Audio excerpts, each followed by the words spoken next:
A very good morning to you and welcome to our 10 a.m. service. Please keep your Bibles open to John 15 because we'll keep coming back to it. Today's passage is quite confronting, so allow me to pray before we begin.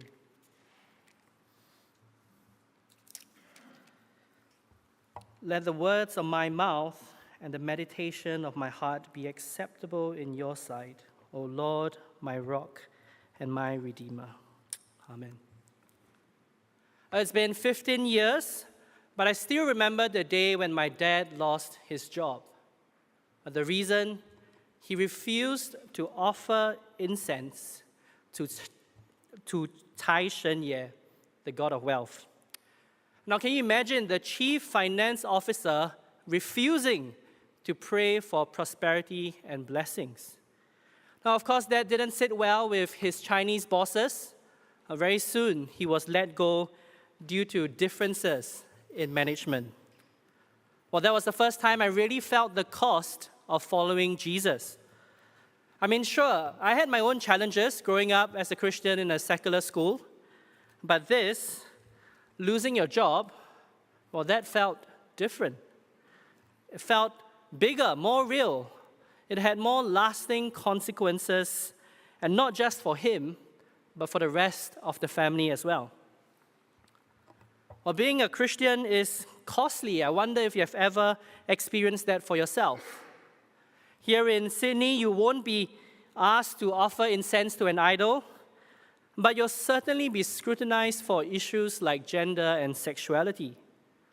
You might still remember Andrew Thorburn, for example. He was the CEO of Essendon Football Club, but he had to resign because of his church's stance on abortion and homosexuality. Well, fair warning, that could be you one day if you still come to St. Thomas. It's not easy to be a Christian in a world that hates Jesus. If I had more time this morning, I'll tell you about the ex-Muslim I met. He hasn't seen his family in 30 years, ever since he became a Christian.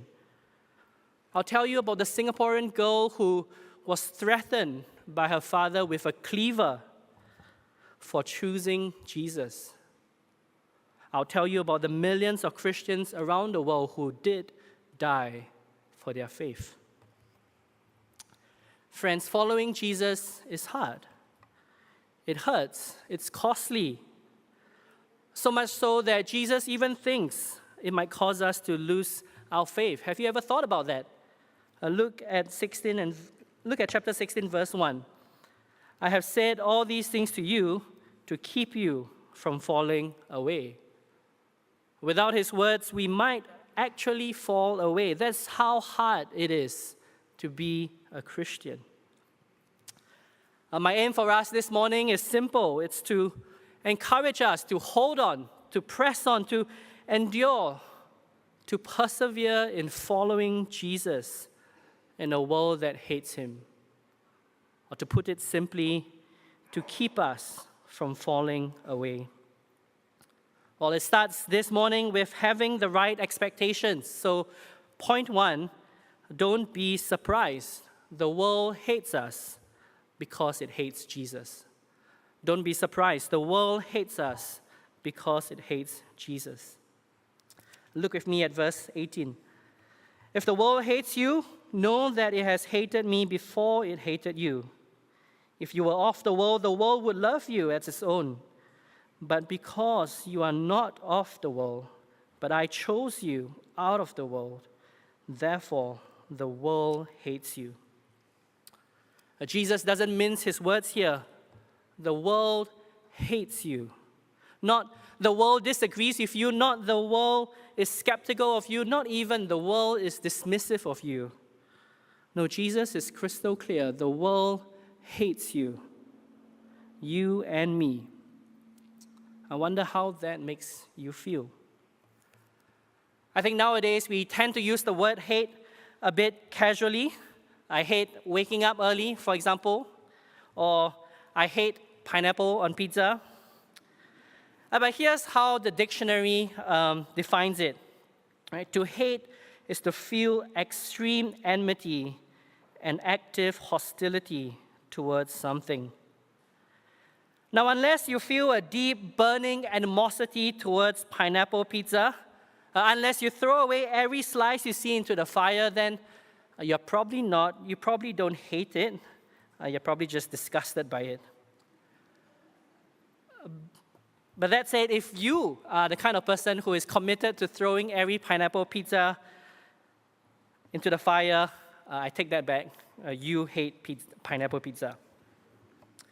Now, jokes aside, Jesus says that's how the world will treat us, with active hostility and extreme enmity. The world wants to see us destroyed. Look at what Jesus says in verse 20. They will persecute you. Or 16 verse 2, they will throw you out of your synagogues. Indeed, the hour is coming when whoever kills you will think he is offering service to God. Just let that thought sink in for a moment. The world hates us, but don't take it personally. It's not because of you, it's because of who you belong to. You belong to Jesus, and they are doing to you just what they did to him. You might have noticed the parallels between Jesus and us in this passage. So verse 18, if the world hates you, know that it has hated me first. Verse 19, you are not of the world, therefore the world hates you. Well, that reminds us of John chapter 8, when Jesus said he's not of the world, and they hated him for it. Verse 20, a servant is not greater than his master. If they persecuted me, they will also persecute you. If they kept my word, they will keep yours. 16 verse 2, they will put you out of the synagogues. Well, that's exactly what they did to Jesus in Luke chapter 4. And of course, finally, they will kill you, just as they killed Jesus. You see, the world hates us in exactly the same way it hates Jesus. And honestly, it shouldn't come as a surprise. Well, after all, we are on Team Jesus. Our lives are intimately bound up with him. Where our master goes, there we go also. You might remember John chapter 12 and verse 26. Jesus says, if anyone serves me, he must follow me. And where I am, there will my servant be also.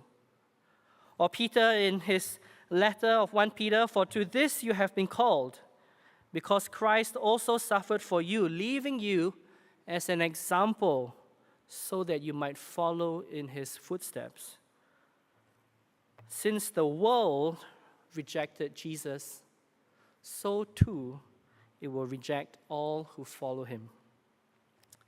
Friends, I wonder if you know that the world hates you. My guess is that if you have been a Christian for any length of time, or you probably do, or you see it in the news, you feel it in the workplace, you hear it in conversations, you know that the world hates us for what we believe, for what we have to say about God, about sin, about salvation. But here's the real question. Does your life reflect that knowledge? Does your life reflect that knowledge? Are you living in a way that accepts the world's hatred? Or are you still trying to make the world love you? Now, I'm not sure about you, but I know that often I live in a way that tries to avoid the world's hatred. If I keep my beliefs to myself, maybe no one will say anything bad about me. If I water down the gospel, maybe someone might find that more acceptable. If I just fit in with what everyone is doing on Pride Month or wear Purple Day, surely that will open up more conversations to talk about Jesus later on. It's easy to make excuses for ourselves, isn't it? Surely if I accept the world's values, they will accept me. Surely if I focus on being a good worker, a good colleague, a good neighbor, a good citizen, the world will see the good that I've been doing. Surely if I love the world enough, they will not hate me. Well, brothers and sisters, if that's you, if you're anything like me, well, please throw away that false hope and optimism. Remember what Jesus said, a servant is not greater than his master. Do you really think you can avoid the world's hatred? Do you really think you can do better than Jesus? Well, don't be naive. We are following his footsteps, even if that means the world hates us because it hates him first. So point one, don't be surprised. The world hates us because it hates Jesus. Well, but point two, don't be shaken. The world hates Jesus because it hates God. The world hates Jesus because it hates God. Now, as we move on to the next section in verse 21, Jesus exposes the world for what it truly is. Now, you can almost imagine a courtroom scene. The world is in the dock, being prosecuted by Jesus for persecuting his people. And one by one, Jesus brings out the evidence. And so verse 21, Jesus says, they do not know the Father who sent me. Well, in John's gospel, this is not simply a lack of knowledge. It's not an intellectual gap. It's a moral problem. It is a heart issue, a choice to remain in ignorance rather than to come to the truth. Well, Jesus goes on, verse 22, if I had not come and spoken to them, they would not have been guilty of sin, but now they have no excuse for their sin. Again, verse 24, if I had not done among them the works that no one else did, they would not be guilty of sin. But now they have seen and hated both me and my Father. Now, Jesus isn't saying here that people were sinless before he came. Of course not. Earlier in John, he's already made clear that the world is condemned for their sin even before he had arrived. But here's how Carson puts it in his commentary. Rather, by coming and speaking to them, Jesus incited the most central and controlling of sins, rejection of God's gracious revelation, rebellion against God, decisive preference for darkness rather than light. He goes on, rejection of Jesus' words and works is thus the rejection of the clearest light, the fullest revelation, and therefore it incurs the most central, deep-stained guilt. But with the evidence laid out, Jesus gives his verdict. No excuse. The world has seen him, but the world chooses to reject him. While the world is guilty of sin, guilty of the most grievous and heinous sin of all, hating both the Son and the Father. Just as it is written, they hated him without cause. It's a damning condemnation of the world, isn't it? The world doesn't stand neutral before God as it likes to think.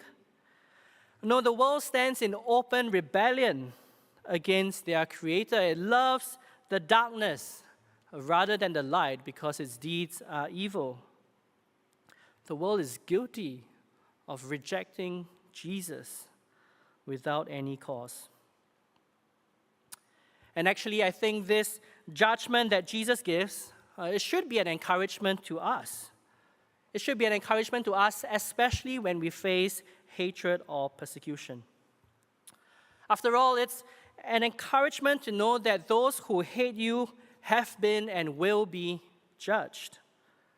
Now, as I stand here this morning, I don't know the many ways you might have suffered for following Jesus all these years. Slander, discrimination, unfair accusations, rejection by friends or families or colleagues. Well, God knows. God sees it all. And he sees the guilt of those who hate you. He will not let them go unpunished. As the psalmist prays in Psalm 69, we look forward to the day when we will be vindicated, when the wrongs committed against us are one day made right. Maybe not on this side of eternity, but surely it will come. It's an encouragement to know that the problem isn't with Jesus, or the problem is with the world. Now imagine how worried a first century Jewish convert might be watching the Pharisees and Jewish leaders reject Jesus. But the problem isn't with Jesus. The problem is with them. They are the ones who hated Jesus without cause. And it's the same for us today. For all the reasons that someone might give you for rejecting Jesus, it's religious nonsense, there's not enough evidence, it's bigoted, it's outdated, it's intolerant. Well, strip away all those layers, and at the heart of it is a heart problem. They love the darkness rather than the light. They hate Jesus because they hate God. Well, lastly, it's an encouragement to know that the problem doesn't lie with us. You see, when the world hates you, it's not because of who you are, or it's not because of something you did, it's because they hate God. And I think that takes the pressure off us. You see, when we tell our friends about Jesus, when you share with your colleagues about the gospel, and they reject you for it, or it's not because you did something wrong, or it's because they hate God. Now, of course, I'm not saying it's never our fault. I know I say plenty of foolish things that offend people for no good reason. But my point is that if you are a Christian who is holding on faithfully to Jesus, you can be the most loving and gentle and patient person in the world, and they will still hate you for it. After all, they already hate the one who was perfect in every way. So don't be surprised. The world hates us because it hates Jesus. And it hates Jesus because it hates God. Well, finally and more briefly, point 3, don't be scared. The world hates us, but testify about Jesus. Don't be scared. The world hates us, but testify about Jesus. You see, one possible way of responding to the world's hate is to retreat, to hide in a holy huddle. Although everyone else around might hate us, we'll be safe. If we just hide in this secluded part of Sydney, bonus points if it's near the coast. But that's not what Jesus is thinking of here. Look with me at verse 26. But when the Helper comes, who I will send to you from the Father, the Spirit of truth, who proceeds from the Father, he will bear witness about me. And you also will bear witness because you have been with me from the beginning. Now, in the midst of the world's hatred, there is a task given to disciples. A task that can only be done with the help of the Spirit of truth. He is the helper, or you might translate it as the advocate. He is someone who will bear witness about Jesus. Or it's the same thing that disciples must do as well. Now, of course, in the first instance, this is talking about this. Well, this is a promise for the apostles. The Spirit will help them bear witness to Jesus because they were with him from the beginning. Well, none of us here can make the same claim. And yet, we are those who follow in the apostles' footsteps, just as they follow Jesus. And we are those who have the same Spirit of truth dwelling in us as he did for them. I'm convinced that we are called to follow the same pattern. We have the same task to bear witness about Jesus through the apostles' testimony. Well, actually, it's the same task that we saw last week.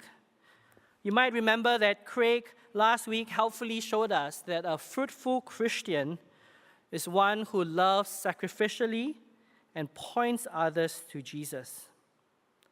Well, that task, our task, Well, that remains unchanged, even when the world hates you.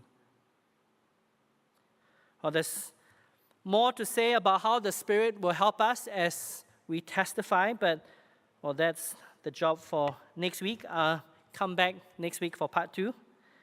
But for now, well, the point is that with the Spirit's help, we will bear witness to Jesus, even in the midst of persecution, even if they kick us out of our church or synagogues, even if they kill us. So don't let persecution scare you. Don't cower away, because it's precisely in the context of the world's hatred that Jesus calls us to bear witness about him, to point those who are lost in darkness, to point those who are guilty of sin, to point them to the Lamb who takes away the sins of the world. Well, let me draw things to a close. As we talk about the world's hatred of Jesus and the Father, I'm aware that some of us might fall in that category. You see, if you're here today and you're not siding with Jesus, then you're part of the world that stands against him. And Jesus' verdict is that you are guilty and without excuse. Friends, if that's you, please don't stay in that position. It's a very dangerous place to be in. Please speak to someone after the service about it. Or why not check out the More to Life course. But for the rest of us here who would consider ourselves servants of Jesus, well, I hope you're encouraged to persevere in following him in a world that hates him. Because following Jesus is hard. It's costly, it hurts. You will be afflicted, you will be perplexed, persecuted, struck down. You might lose your job, your family, your reputation, your friends. You might lose your freedom. You might even lose your life. You might even be tempted to fall away. Because as you hold Jesus out to the world, well, know that the world will hate you for it. And it will do whatever it can to stop you. But brothers and sisters, don't be surprised. Don't be shaken. Don't be scared. Most of all, don't lose hope. Because in the world you will have tribulation. But take heart. Jesus has overcome the world. Amen.